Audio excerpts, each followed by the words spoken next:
নমস্কার বন্ধুরা, বুলটির দৈনন্দিন জীবনে আপনাদেরকে স্বাগত। আমি আপনাদেরকে এই গরমে পুদিনা পাতার শরবত করে দেখাবো কেমনভাবে তৈরি করা হয়।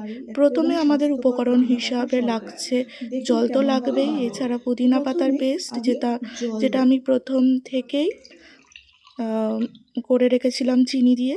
তারপরে বিট লবণ আর জলজিরা লাগছে, আর পাতি লেবু লাগছে। প্রথমে জলটা ঢেলে নিলাম পাত্রে।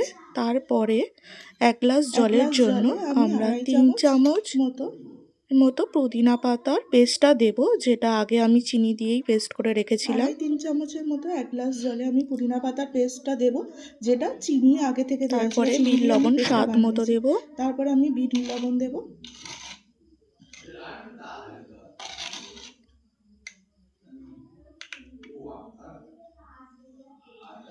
তারপরে জলজিরা পরিমাণ মতো।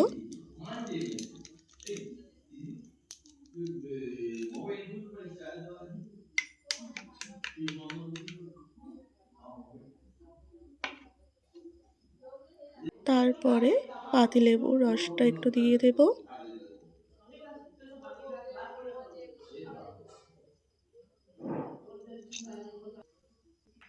বেশ, আমাদের পুদিনা পাতার শরবত রেডি এই গরমে।